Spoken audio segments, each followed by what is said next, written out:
भाई वतन, बलोच कौम और बलोच कौम से वाबस्ता मसाइल और मुस्तकबिल के बारे में। आज हालात एक बलोच के लिए इतने पेचीदा हो गए हैं कि कुछ भी कहने और अमल से पहले हमें हर चीज का बगौर मुशाहिदा करना होगा।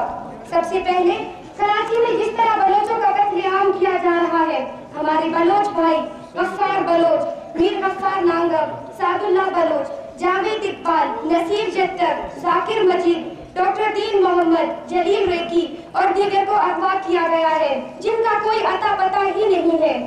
हमारे बलोच भाइयों के साथ जो कराची में किया जा रहा है और खुजदार में 15 जनवरी का ये वाकया इंतहाई शर्मनाक है।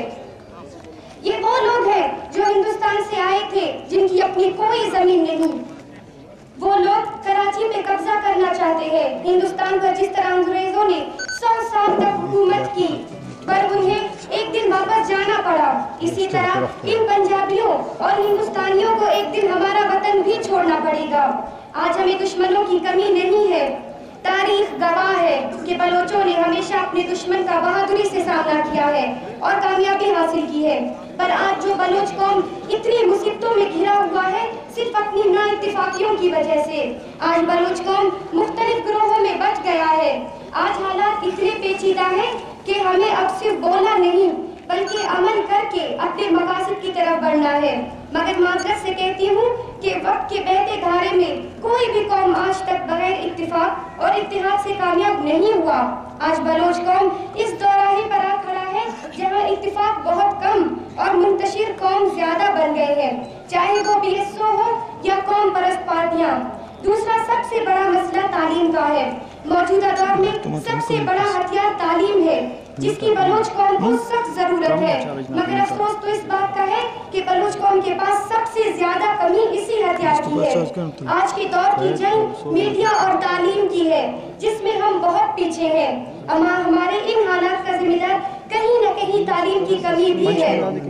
हमारे अजीम लीडर्स जिन्होंने अपनी जिंदगी मादर वतन के लिए कुर्बानियां देकर गुजारी, इन्हें नजरअंदाज करके बैठे हैं।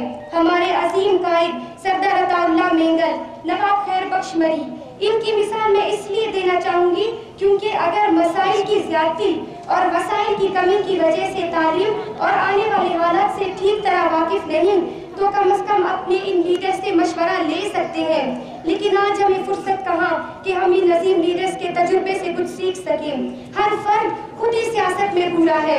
हमें हमारी मंजिल और कामयाबी एक साथ मिलकर कोशिश करने से मिल सकती है। इसीलिए हमें एक ग्रोह होकर काम करना पड़ेगा। मुख्तलिफ ग्रोहों में तकसीम होकर हमें सिर्फ नाकामी मिलेगी, कामयाबी नहीं। इसलिए एकजुट होकर काम करना है। आखिर में एक बार फिर कौम परस्त पार्टियों और BSO से गुजारिश करूंगी कि एक होकर बलूचिस्तान की लड़ाई लड़े। ये वक्त मुत्तहिद होकर एक बलूच कौम बनकर बलूचिस्तान के लिए काम कर लेता है। आज के बलूच नौजवानों के हाथ में बलूचिस्तान का मुस्तकबिल है। अपने बलूच भाइयों के लिए मैं इस शेर से अपनी तकरीर का इख्तिताम करूंगी। नहीं तेरा नशे मन कसर सुल्तानी के गुंबद पर, नहीं तेरा नशे मन कसर सुल्तानी के गुंबद पर, तू शाही है बसेरा कर पहाड़ों की चट्टानों पर।